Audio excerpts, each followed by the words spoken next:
Ko darīja Valsts darba inspekcija? Šobrīd ļoti daudz tiek runāts par Zolitūdes maksimu, bet tiek noklusēts pats galvenais. Ēka sabruka nekvalitatīva darba dēļ. Sakiet, vai es vienīgais saskatu kopsaucējo darbs starp Valsts darba inspekciju un nekvalitatīvu darbu?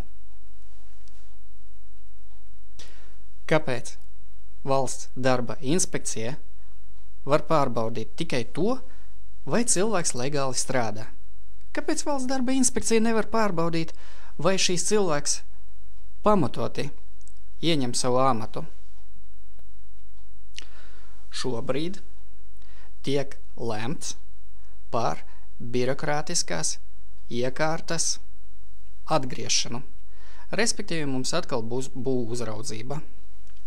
Tad man ir jautājums, ko īsti māca būvinženieriem un arhitektiem augstskolās, ja ir nepieciešama atsevišķa iestāde, kas viņus pēc tam kontrolē?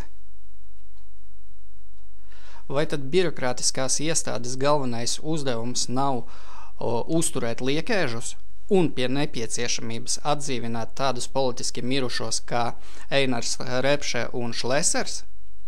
Starp citu, tas jau ir noticis.